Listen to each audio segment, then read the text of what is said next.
Hey, Energy Matters listeners, welcome to another episode of the podcast. I'm here with my co-host, Cody Edner, and we have hey, Cody, and we've got a very special guest for you today. His name is Mark Gober. He's an author, and he's got a really special book called An End to Upside Down Thinking. Mark started his career off, well, first of all, Mark graduated at the top of his class at Princeton. I went to Rutgers, so I'm like, oh man, he's smarter. And he started as an investment banker. He started as an analyst at an investment bank, and then ended up, and Mark will tell you his story, but he ended up learning about consciousness, and it totally opened up his world, which led to research and then writing of An End to Upside Down Thinking. And Mark traces his journey. He explores compelling scientific evidence from a diverse set of disciplines ranging from psychic phenomenon to near-death experiences to quantum physics and beyond, with cutting-edge thinkers like two-time Nobel Prize nominee Dr. Irvin Laszlo, who I love his books. Pixar founder and two-time Academy Award winner Lauren Carpenter, chief scientist at Noetics Sciences, Dr. Dean Radin, who's actually been on this podcast. He's one of my absolute favorites. He was fun. Yeah, we might have to talk about him a bit. And on and on and on. You've got endorsements from Larry Dossey, Jack Canfield, who wrote Chicken Soup for the Soul. You've come a long way, Mark, since 2016 when you had this awakening. Me and Cody were just talking about it before the show. We're super impressed. We're like, man, we could barely get off like 5 podcast episodes a year. Mark's been on like 100. He wrote a book and it's been like 2 years. So might have to ask how you produce so much while you at the same time work in finance. You've been cited in Bloomberg and you're just everywhere, it seems. So congratulations on that. And thank you so much for being here. Well, thank you both for having me. Absolutely. And Mark, you are in San Francisco, just so you all know. Cody is in Colorado. I am in Los Angeles. So we are representing the West Coast today. So Mark, I just wanted to start at a really interesting place. And I've heard you talk about this before, but Nicholas Copernicus, 1500s, he publishes this book on the revolutions of the celestial spheres right before his death in 1543. And he says that the sun is the center of our world and not the earth, and which obviously at that time was heresy. But he recognized that the sun was the center of the world, and he started to change the worldview, right? Mm-hmm. And I think what you're talking about in your book and part of your thesis, and maybe you can share with us, is that there's another turn in worldview. And that turn, according to you, is that consciousness is not a product of the brain. So maybe we could just start there a little bit more about what you think about Copernicus and that change in worldview and that paradigm, and then into what you're doing. Mm-hmm. I think it's a good comparison to the consciousness revolution that is here or on its way, in that it's probably the biggest worldview shift that our civilization has seen in recent history. No one living today has been through a revolution in thinking that dramatic, where we thought the world was one way and we realized it was something completely different. We've kind of been steadily in a pretty constant paradigm. Maybe we're getting new developments in incremental ways, but what I'm speaking about and what a number of scientists are starting to speak about is recontextualizing consciousness and really our own identity. So in some ways, and this is why, for example, former Harvard neurosurgeon, Dr. Eben Alexander, who endorsed my book as well, he calls this shift in thinking something that will make the Copernican revolution seem minuscule in comparison. Mm. Because the Copernican revolution, while it was extremely significant, the realization that the Earth is not at the center of the solar system, that was a massive paradigm shift. While it was still massive, it represented something that was an external shift, a shift in the way we viewed the world around us. Whereas the shift that I'm speaking about and many others are speaking about is a shift in our own identity. It is an internal shift, which in some ways, and this is why I think Dr. Eben Alexander said what he did, it's perhaps a bigger deal. Hmm. What do you mean by that shift? So how are we supposed to see ourselves as consciousness, as not formulating from the brain? And this is kind of skipping to the end. This is where everything in my book and my research is pointing towards, is the notion that consciousness, and when I say consciousness, I mean the subjective inner experience that everyone listening to this conversation has right now. We are all conscious. We all have the subjective awareness that is absorbing the information that we're all hearing. The mainstream assumption in science is that that consciousness is a product of the brain, and we can discuss why that is a problematic assumption. Most of my book is about the evidence suggesting that that assumption is not true, and that instead consciousness is not only not from the brain, but it's the basis of all reality. So the physical body is not the producer of our awareness, but rather it is the vehicle through which consciousness is having an experience. So our identity under this paradigm says that consciousness is our identity, not our body. And that, when you absorb that, I think I'm still absorbing that. It is a huge shift in how we think about the world around us. Absolutely is. And so if somebody comes up to you, Mark, and is like, how is consciousness not a product of the brain? Doesn't the brain kind of like a computer turn on and then the neurons fire and then now I'm self-aware? Isn't it clear that there's that correlation? How do you describe or explain to people the fact that there's a correlation, but it's not actually derived from the brain? And what kind of research did you do that helped you come to that conclusion? That's a great place to start, because when I talk to many people about consciousness and the brain, there is this kind of assumption that, well, don't we know that when someone has brain damage, for example, then they have memory loss, or there's some corresponding shift in consciousness. When the brain is damaged, the consciousness is shifted in a certain way. And we can show many, many examples of ways in which the brain changes and then consciousness changes also. And so there tends to be an assumption that, well, the brain must be producing the conscious experience we have because the brain is so closely related to it. But just using philosophy and logic, we can't make that conclusion, because just because two things are related to each other doesn't always mean that one is causing the other. And there's an example that Dr. Bernardo Kastrup uses, who is endorsing many of these similar ideas. He says that imagine that you have a fire and lots of firefighters show up at the scene to put out the fire. Let's say you have a larger fire and more firefighters show up. We all know that the firefighters are not causing the fire in those instances. So if we apply that kind of logic to the brain, is it that the brain is producing consciousness, or is the brain just related to consciousness in some other way? So the fact that there is such a strong correlation is not sufficient to then say the brain produces consciousness. And that is a huge, huge point, because I think there is this unspoken assumption often that the brain must be producing consciousness. We already know that's true. We just maybe don't understand exactly how. And what I was shocked to learn in my research is that it's an open secret in science. Science magazine has called this the number 2 question that remains in all of science, which is that we don't know how a brain could produce consciousness. All we know is that it's related to consciousness, and it's called the hard problem of consciousness. So that's maybe the first place to start, is to establish, wait a second, even in mainstream circles, there's a massive question around consciousness. Yeah. And I did my degree in philosophy, and that was always the quote unquote hard problem is consciousness, which is funny to me that we call it the hard problem, because it's like the most ephemeral, invisible thing there is. But for the analytical, materialistic mind, it's the hard problem. No solution. No solution. Yeah. Well, I have to ask, Mark, what is the number 1 problem then? The number 1 question, and this was Science Magazine's list of top questions remaining in all of science. They did this for their 125th anniversary edition in 2005, I believe. Number 1 question on the list was, what is the universe made out of? And I would argue that that is very much related to the number 2 question, which is what is the biological basis of consciousness? To me, the universe is made of consciousness. And the number 2 question, what is the biological basis of consciousness? There is no biological basis of consciousness. And that's why we haven't solved the hard problem. The hard problem is asking, how could a physical brain produce a non-physical consciousness? Embedded in that question is the assumption that the brain does somehow produce it. Right.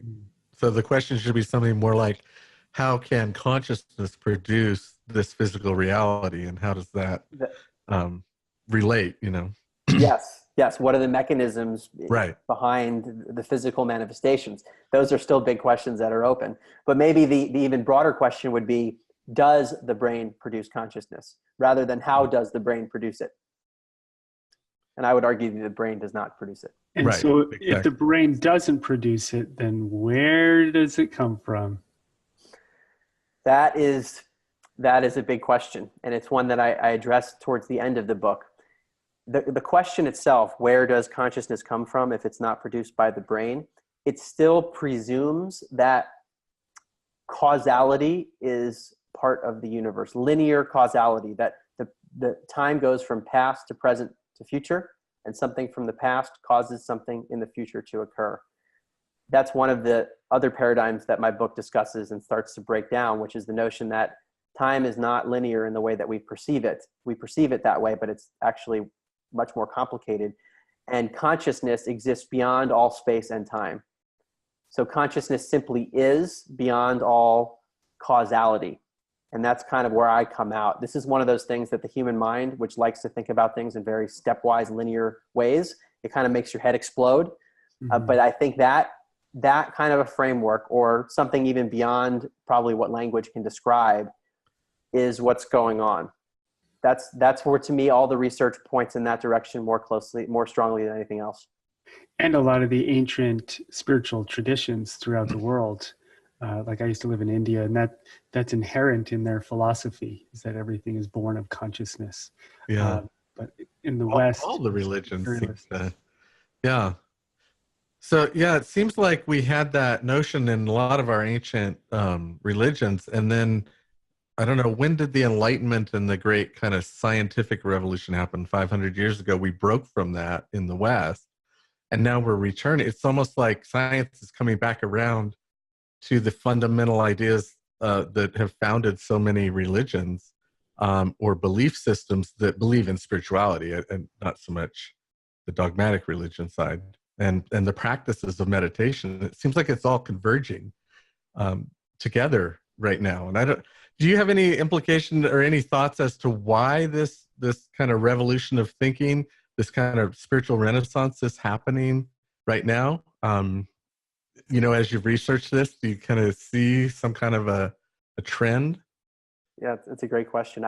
It seems like there is an increase in interest in these topics coming from lots of different areas, and maybe technology is playing a part in that. For me, in my personal journey, I learned first about these topics through podcasts and then YouTube videos, and then I started to read books. But it's because of the accessibility of information that I was able to, I think, advance in this so quickly, because it's all there. And there's so many people that have studied these things for ages, and you can read their synthesis of that information. So I think that's part of what's happening. Some people will say that there's kind of a broader awakening happening, where we're awakening to this true nature and kind of acknowledging the illusion that our eyes seem to show us, and acknowledging that there's more than what our eyes are showing us.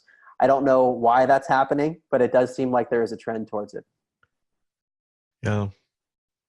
Yeah. I think it may have to do, I mean, I've heard a number of people say that it has to do with this technological revolution of the internet, essentially, and of the sharing of information. And that, the last big revolution on that level started with the printing press and the ability to share information at that level. And now we have something happening that's really even bigger than that. Yeah, it's too bad Copernicus didn't have a podcast. Yeah, exactly. It would have changed everything. It's speeding things up. And I think on top of that, the fact that our science has advanced in so many ways has helped it. I mean, the fact that I felt comfortable enough to write a book on this topic as someone who's not even a scientist, someone who works in the business world, that could have only happened if there was enough evidence in distinct and independent areas. And one of those areas is quantum physics, where the early quantum physicists, who were only able to discover many of these things because of advances in technology that allowed them to explore the ultra small domains of the universe, you have people like Max Planck, who in 1931, he said, "I regard consciousness as fundamental. I regard matter as derivative from consciousness." A Nobel Prize winner in physics, one of the early quantum physicists. That's what his conclusion was. Can you say it again? That's awesome. I'll say it again. Nobel Prize winning physicist Max Planck in 1931, he said, "I regard consciousness as fundamental. I regard matter as derivative from consciousness." And where did he get that idea? Quantum physics is really pointing in that direction. when we look at some of the experiments where some physicists interpret the results as demonstrating that consciousness is playing a role in physical reality in ways that our common sense wouldn't really understand, but that's what the results are pointing to. That's fascinating. And then so after, well, Max Planck, I think he was in the late 1800s? That quote is from 1931. Oh, is that late? Okay. So quantum physics had been birthed in some form. I wanted to bring up, so just the other day, well, I don't know when we're going to release this yet, but recently human beings took the first photo of a black hole. And to me, that was so cool to get to see that. It took I think dozens of telescopes and hundreds of scientists. And it was just this amazing moment in human history. And it came 101 years after Albert Einstein came up with the theory of general relativity. And 100 years later, he gets proved right. And I think just a couple of years ago, gravitational waves, he got proved right. This guy is amazing. And yet, when it came to quantum physics, he was very resistant because it was so different than his worldview. He's the father in some sense of quantum physics, and yet he himself was resistant to it. And he was always talking about, spooky action not always, but he mentioned he didn't really buy into spooky action at a distance, maybe when it came to quantum entanglement. And even someone as open-minded as Einstein had resistance to changing the paradigm and the worldview. And so if he had some resistance to it, man, we got to check ourselves. He really did. He called entanglement. Entanglement, just to simplify it, is the notion that you have one particle that's here, another particle that's far away. When you affect the one that's close by, the one that's far away is affected at the exact same instant in a correlated manner.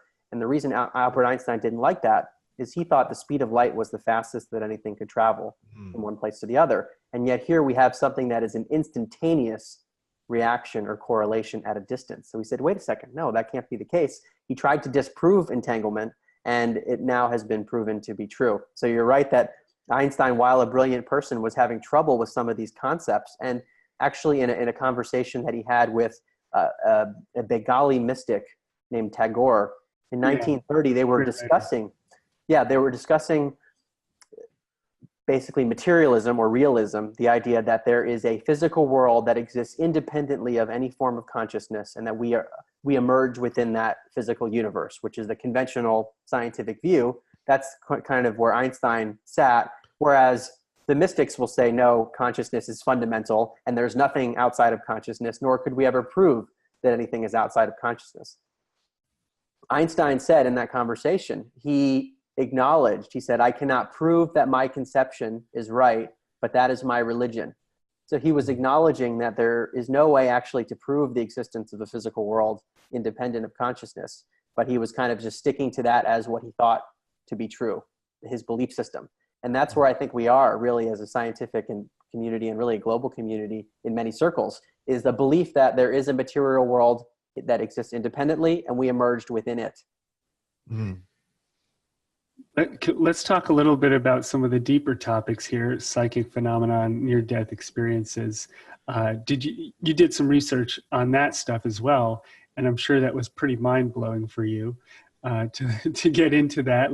Some of the work of Dr. Dean Radin, Rupert Sheldrake, and Cody and I, we both have run intuitive training centers, and we teach this work for a living. So it's all day, every day for us.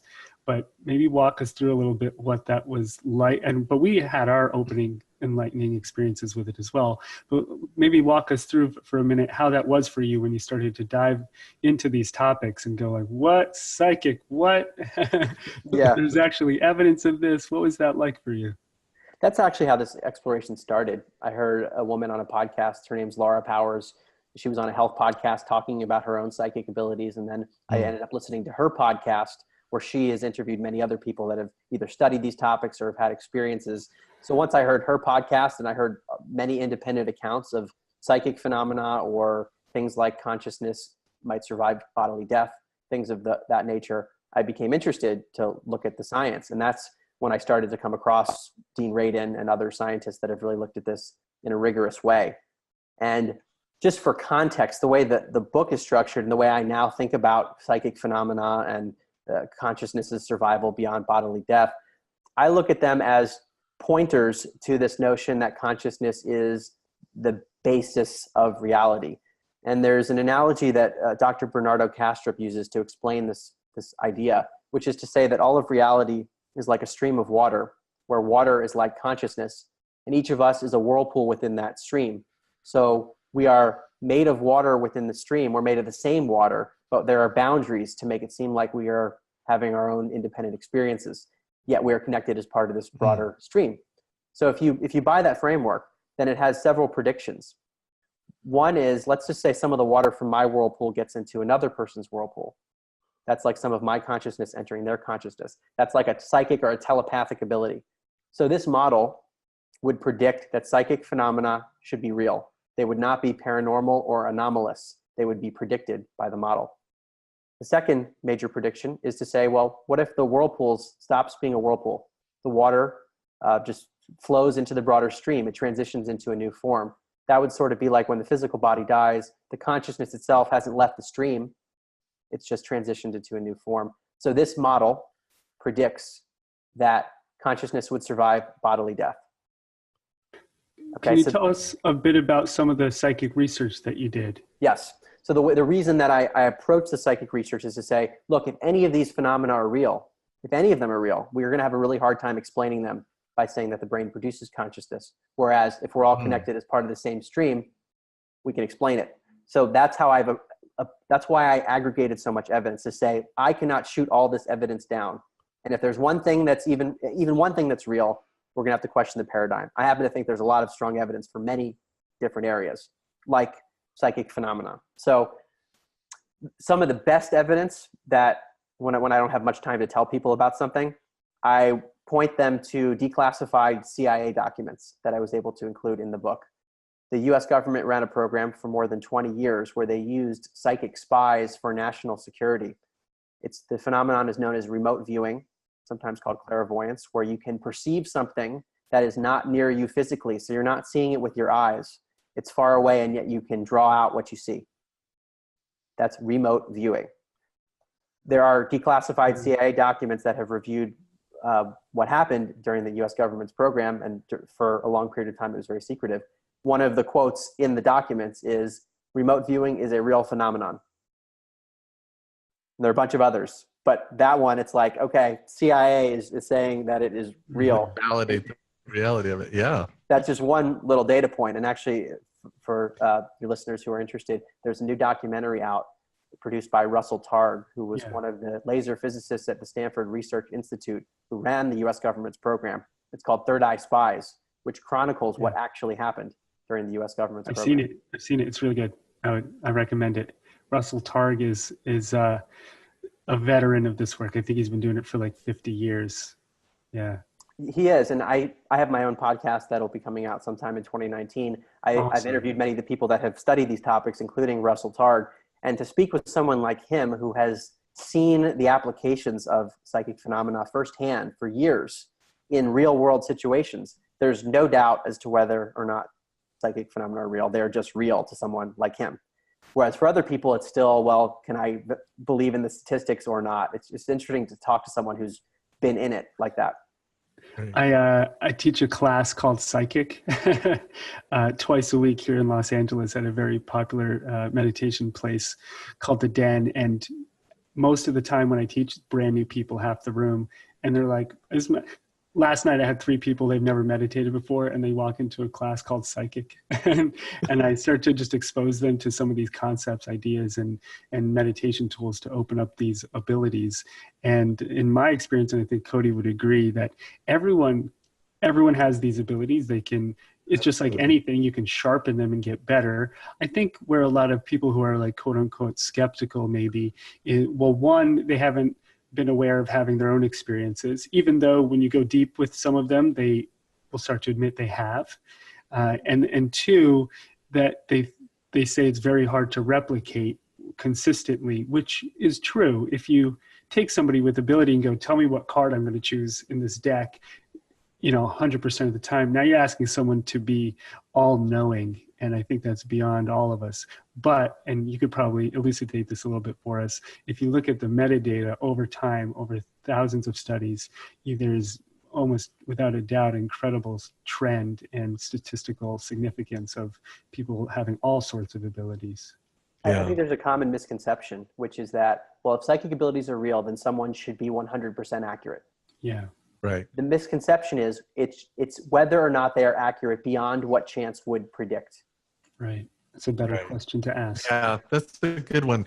Because I run into so many misconceptions when you speak of being psychic, and especially when you use that word. I think if we talk about being intuitive, people have a little different idea in mind about what you're talking about. But when you say psychic, that word has been portrayed in the media to mean so many different things, and through movies and things like that everybody has this misconception that if you're psychic, either you should know exactly what, I should know what you're thinking, or I should know what you're about to do, as if being psychic means I can predict the next thing in a chaotic quantum world of potentiality. Like I should be able to pick the next thing that's going to happen out of all that.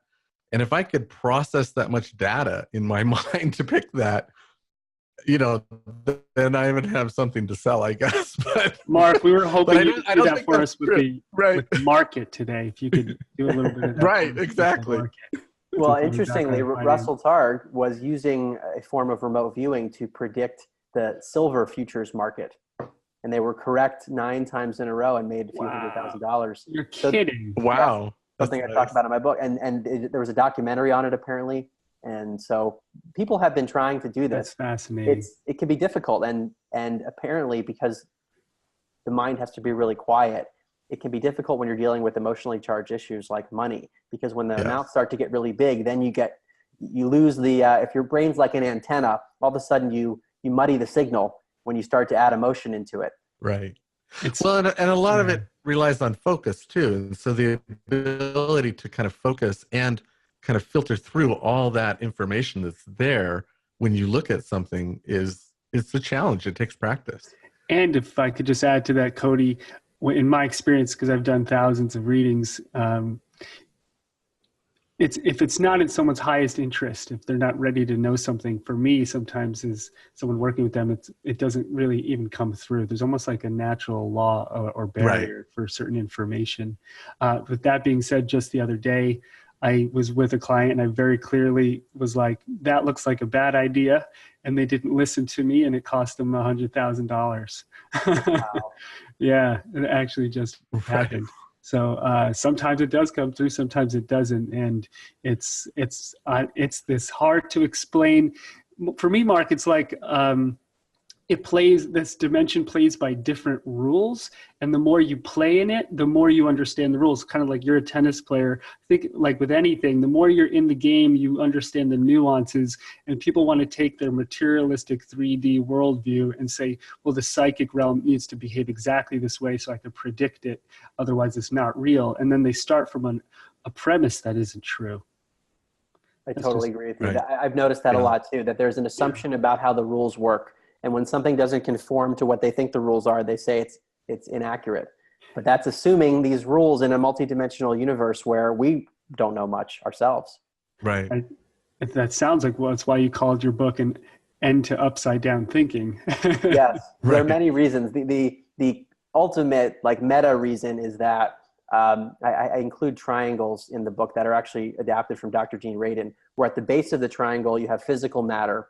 Like that's the Big Bang, fills the universe with matter. You have lots of these atoms in the universe interacting. We call that chemistry. So we've got matter, then chemistry above it. And then when you have enough random chemical reactions, that through chance leads to the evolution of a molecule like DNA. Like randomly, you're bound to end up with a molecule that can replicate itself. So now we have biology. We started with matter, chemistry, biology. And biology is like a human being, which has evolved to develop a brain. So you get brains above biology, and then consciousness comes from the brain. That is the chain of events in the materialist paradigm, which is running the world today. Matter creates consciousness. Matter at the bottom, consciousness at the top. The alternative paradigm puts consciousness at the base. leaves everything else intact, but says, no, consciousness is first. And that's the genesis of the upside down thinking. So how does it look if consciousness is first? Is the rest of the pyramid the same? Yes. Okay. And that's, I think, hopefully should be relieving for many scientists or even just general thinkers, which is that we don't have to throw out everything we've learned about the material world. We don't throw out chemistry and biology and neuroscience. We just recontextualize them as being within consciousness, rather than those things being the building blocks leading us to consciousness. Right. So we flip it to where consciousness is the cause of all, right? Yes. It's the causal thing. Yeah. Where do we go from here, Mark? So we have this Copernicus style moment. We start to recognize the importance of consciousness. Maybe there's this kind of a spiritual awakening that happens across the planet for a lot of people. So what do you see with the research that you're doing, with the talks that you're giving? Like, what is the next step from that? So let's say we, for the moment, agree with you that consciousness does create all form and matter, and our paradigm shifts. Then how do you see the world going differently? I mean, you studied behavioral economics, so you've looked at it from that angle. But yeah, what is your second book? Don't know what the second book is, but to me, the biggest implication of where this all goes, there are a number. I mean, science and medicine will need to shift to adjust for this new paradigm, because the current paradigm says consciousness is an epiphenomenon of the brain that has no effect on the physical world around us. Whereas what I'm just talking about says consciousness is the basis of reality, meaning all of our science and medicine suddenly needs to incorporate consciousness into the equation. So that's massive for those disciplines. Yeah, so when we change our consciousness, maybe it could heal the body, or it could affect physical matter. Is that what you mean? That's definitely part of it. And I have a chapter in my book on this topic. It's known as psychokinesis in scientific terms. So moving objects, moving matter, affecting physical matter with consciousness. Yes. And they did a very long 30-year study on that at Princeton. Can you tell us a little bit about that? Yeah, so Princeton had a lab, which I didn't know about when I went to school there. It was apparently very controversial. It was run by the former dean of engineering, who passed away in the last few years. And it was called the Princeton Engineering Anomalies Research Lab. They looked at these phenomena of consciousness. They studied remote viewing as well, in addition to the US government's research. But they did spend a lot of time looking at psychokinesis through machines that are called random number generators. So these are machines that spit out zeros and ones in a totally random fashion. And when you look at the string of zeros and ones that come out, you end up with close to 50% ones and 50% zeros, because it's totally random. In the experiments, people are, the subjects or the participants in the studies are asked to try to mentally influence the machines without touching the machines. And sometimes they're far away from them physically. The experimenters say, hey, Cody, I want you to try to influence the machine with your mind so that it produces more ones than zeros. And when they've looked at the results of these studies, when they look at the strings of zeros and ones, they find that there is a statistical effect that's very, very small, but highly statistically significant, where when the person is putting the mental focus on the machine to try to make it produce more ones than zeros, there are slightly more ones than zeros. And they found that over 30 years of doing this trials. Many, many, many trials of this stuff. And again, it doesn't blow people away because it's statistical in effect. It's very, very small in its nature. But when you use statistics like we use in any other area of science, we see that this is something that is happening beyond what chance would predict. Well, if I was creating studies like that wouldn't be my optimal study, because one, asking a machine to spit out a one instead of a zero is incredibly boring. And I have no skin in the game. There's no energy behind that. And there's no reality behind the one or the zero or in the computer. So I could see why there would be a statistically still significant but low result. I think if you took some kind of adept, conscious healers / intuitive people who have experience, put them in studies where something really mattered to them, like healing or something along those lines, and studied that, my assumption would be you would get better results than asking a machine to spit out a one rather than a zero. Well, there have been studies on energy healing where people who have prodigious abilities are able to seemingly influence the body or influence cells or other forms of biology using mental intention. I would say those studies are probably need more of the types of replication that we've seen for the random number generator experiments. The good thing about the random number generator experiments is that we've had so many results. And in fact, there's something called the Global Consciousness Project where these same machines are set up all over the world. Most people don't even know that they're running. And the experimenters like Dr. Roger Nelson, who was at Princeton running many of the studies there, they look at what happens to the machines when there is a major global event that they think would shift the consciousness of the planet or many people on the planet in a certain direction. So like 9/11 or Princess Diana's death. They look at what the machines are doing that are, again, set up around the world. Most people are not trying to affect the machines with their mind. And yet the machines behave non-randomly during certain world events versus the baseline. So there's tons of data because these machines are constantly running. What kind of a conclusion do they draw from that? That there seems to be some collective effect where when many minds are thinking in a certain way, there is an effect on a physical process. How do they gauge the effect? Right. What does the machine do? I mean, yeah, it's interesting. The effect is the departure from randomness.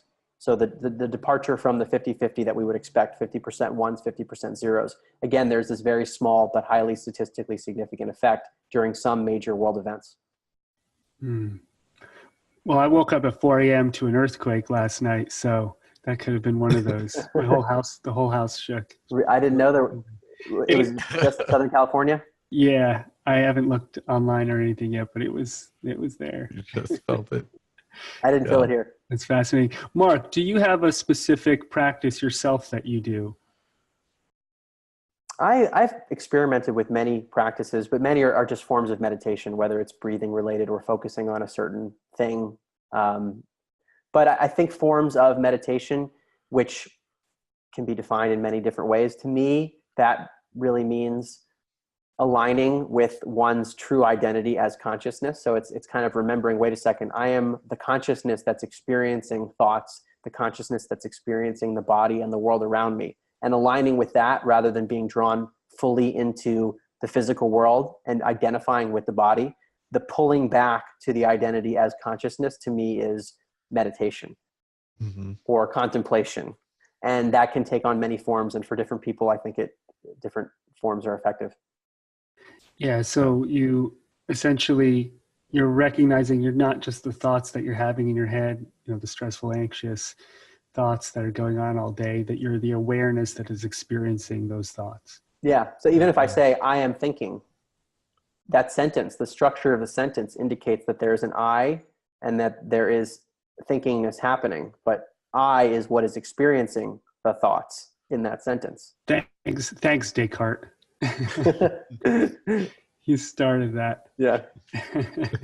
That's about as much as I remember from my philosophy degree at this point. Are there things, Mark, that someone listening to this podcast, driving or sitting, meditating, can do from your perspective to awaken to this more? Like, is there, what would your advice be to somebody that's like, I like Mark's paradigm of the world, I want to deepen into it. How do I go about doing that? For me, it's been very much an intellectual exploration where the exposure to information has forced me to accept a new paradigm where I couldn't discount all the evidence in different areas. And then the more I learned, the more I felt like, oh, wow, this is the reality I'm in. And therefore, I better align with that reality.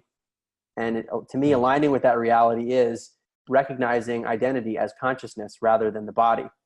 So to me, it was kind of a chipping away at my old paradigm through examining evidence. And that's one of the reasons I decided to write the book and why I'm speaking about the topic so much, why I have a podcast coming out, is to make that information accessible to those who want to go there.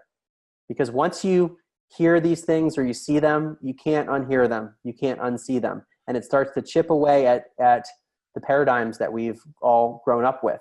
That, to me alone, starts to create shifts. And I've experienced it with many friends around me who say that once they kind of go down this path, they start to have synchronicities. They start to get rid of things in their lives that are not serving them very well. And it begins to happen naturally as one kind of strives for understanding the truth of reality.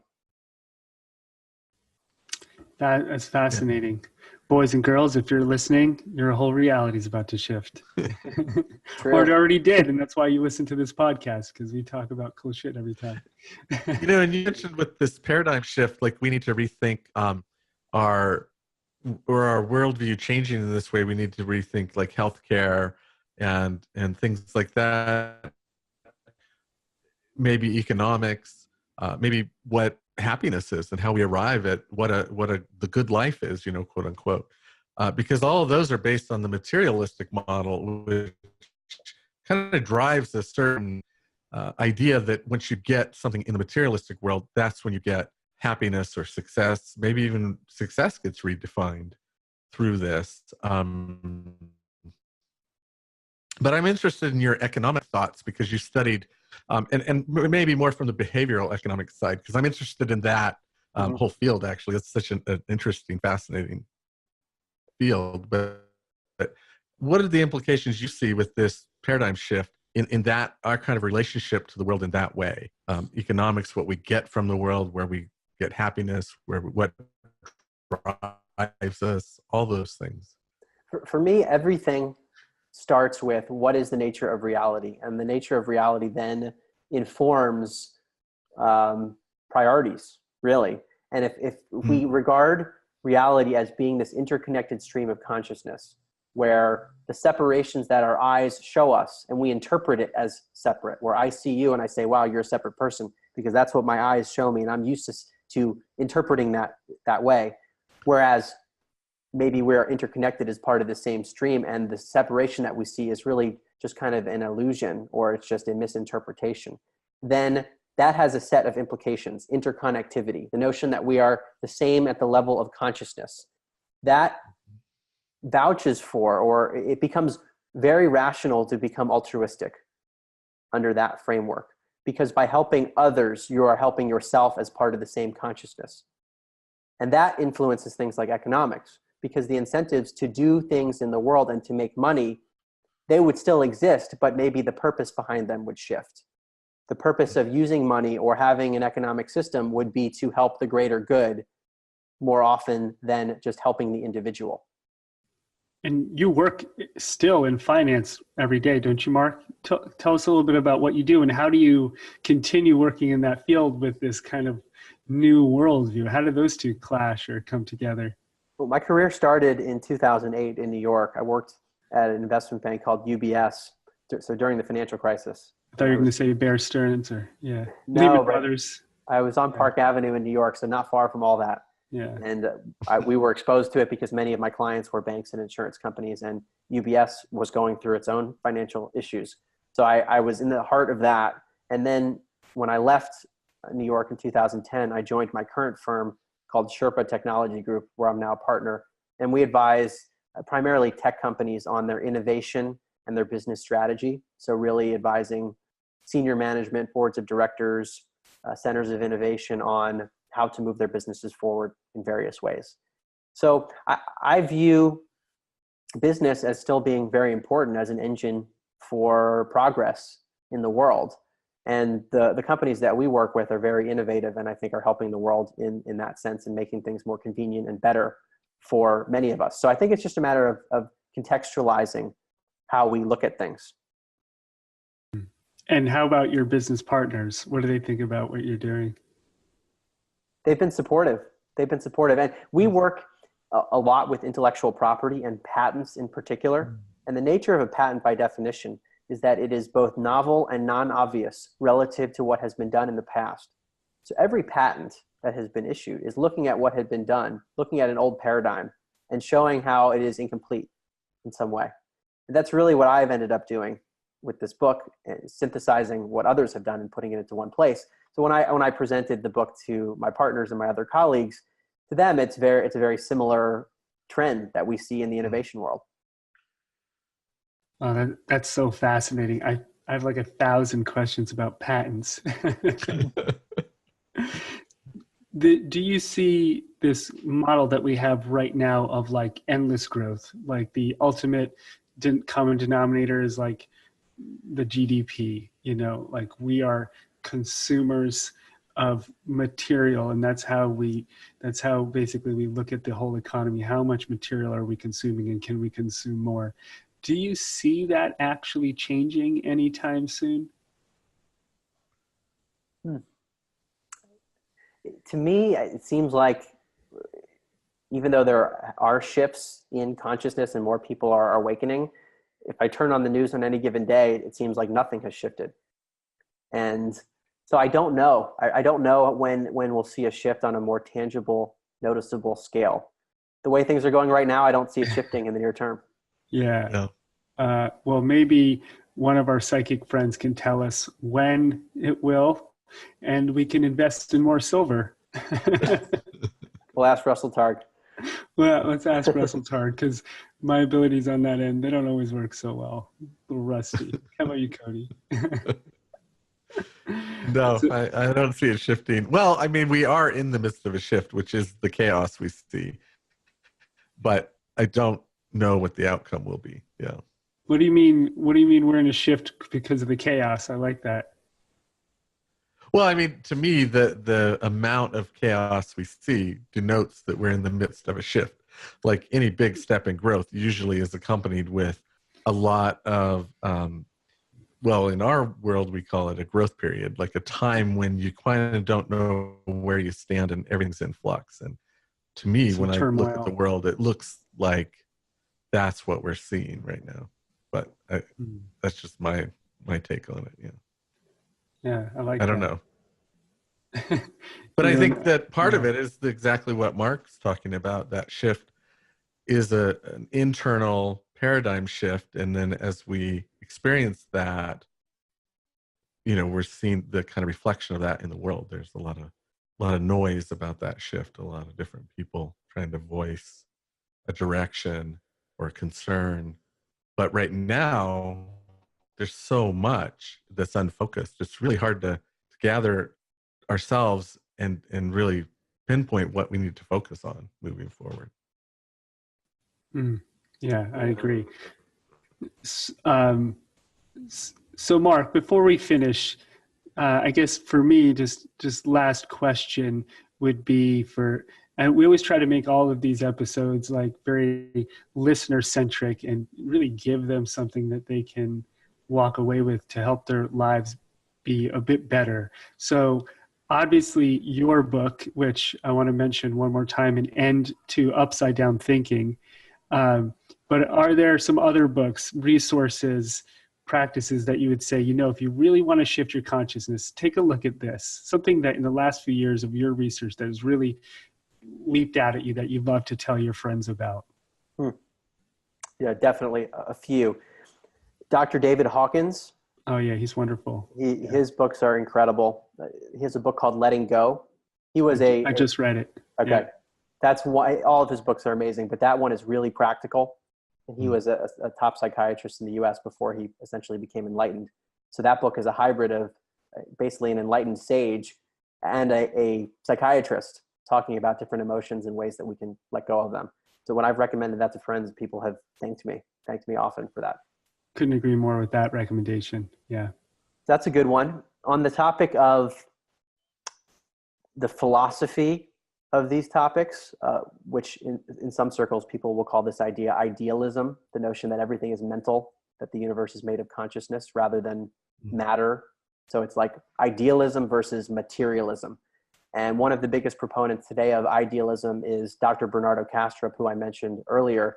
He has a new book out called The Idea of the World, which is probably his most academic book for your listeners who like kind of academic philosophy. It is a really compelling and complete argument against materialism or physicalism from a philosophical standpoint. So whether it's that book or some of his other books, your listeners might be interested in that. In terms of the science, which is where a lot of my book focuses, what I try to do is to summarize what I thought are some of the coolest resources We didn't get to talk much about the near-death experience, but to me, that's one of the most important things that I've learned about. And one phenomenon I'll mention, because I like to mention it as often as I can, it's known as the life review that is often reported during the near-death experience. So a near-death experience is when a person is in some kind of extreme physiological duress. So call it cardiac arrest or some kind of traumatic brain injury. The person is clinically dead or close to it, and their brain is not functional or it's barely functional. What happens, this has been reported throughout the ages. The Egyptian Book of the Dead talks about it. Plato talked about it because people have had these experiences. They hover over their bodies in an out-of-body experience, again, while their brain is impaired. And they see things in the room that are sometimes verified as being accurate. That's very difficult to explain under the conventional paradigm. And then sometimes they're in other realms. They see deceased loved ones. Sometimes they see mystical figures. But they often also describe in this state having a life review where they experience their whole life in a flash, starting from the beginning typically. And they are observing how they acted in those instances. In many cases, they're actually re-experiencing the events through the eyes of the person that they affected. Which again, if we're one consciousness, it's like in this alternative dimension, somehow people can switch back and forth. And one of the most compelling examples of this that really struck me is from Daniel Brinkley, who is famous for the near-death experience he had decades ago, and he's now had 4 of them. When I interviewed him a few months ago, I knew about... He keeps getting hit by lightning, doesn't he? Well, that was his first one. He got electrocuted picking up a phone. I thought he did a couple of times get hit by lightning. Yeah. He had he's had 4 near-death experiences: 2 during open heart surgery, 1 during brain surgery, and then 1 while being electrocuted. Each time for him, he had a life review that started from the beginning. And in his life, he was in Vietnam. He killed a lot of people. He told me he was vicious as a warrior. During his life review, he's had to relive that. So he has experienced the deaths of the people that he killed and the pain that they experienced. Not only that, he experienced the pain of the children who would no longer have a father because of what he did. Wow. Which speaks to the interconnectivity of everything. But it gets to this point of, well, okay, if the life review is a real thing, and those who study near-death experiences or who have had it, the things they tell me are, the life review is real. It is something everyone will have, whether you realize it or not. Just the possibility that that is true and that we're going to have a life review and we're going to be evaluating how we acted towards people and the effect we had. Just think about it for a second. Cody's so screwed. Yeah, I don't want to think about it. I couldn't agree more with that, Mark. Yeah. And what I've experienced with the life review and my research with it and just my own intuition about it is that the only things that really matter are how much we grew and how much we loved. Not like how much money we made or who we knew or what we, what our legacy is, but really how much we grew, how much we loved, Yeah. Well, let's think about it just from a common sense standpoint. Yeah. We come into the body with nothing physical that we possess. And when we leave the body, let's say consciousness does continue, we're not bringing anything with us that's physical. So all that does transfer are the ways in which we evolved or grew or loved or treated others. So I agree with you, David. So that has to be the important thing, right? Because that's the only thing that is lasting. If we kind of believe this idea that we go beyond death, right? And I love that, the foundation of that paradigm shift that you're talking about, where the realization of our levels of interconnectivity is kind of what starts to be made, really revealed, maybe, hopefully in individual consciousness on a daily basis. And because that will change the whole world. I think I can really see how this paradigm shift, changes the world in that way. And of course, that's what David and I have been teaching meditation for years. Yeah. And that's what comes out of that deep level of meditation you get into, is that realization.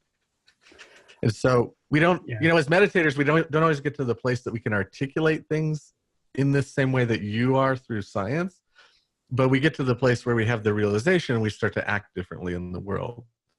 Yeah. And I think that bringing those two together is important. I think it's important that we can articulate what's really happening so that we can share it in a broader sense. And it's important that those that are starting to bring it to an understanding take it to that next level of realization by finding a practice. But that's my thought on how to move forward. It's a good thought. One of the key descriptions of the near-death experience is ineffability, the idea that people are unable to use language to describe what happened to them. And that is part of the difficulty of expressing to people, oh, well, I felt oneness and I saw everything. But they're like, I can't really use language to describe it. If you haven't had that experience, it's hard to convey it to someone in the same way that it can happen in meditation or with a psychedelic experience. Right. Transcendent states where people kind of leave the confines of these dimensions, they're difficult to use words to describe. So I think having the experience is probably the biggest thing that can happen to convince someone of the reality of it.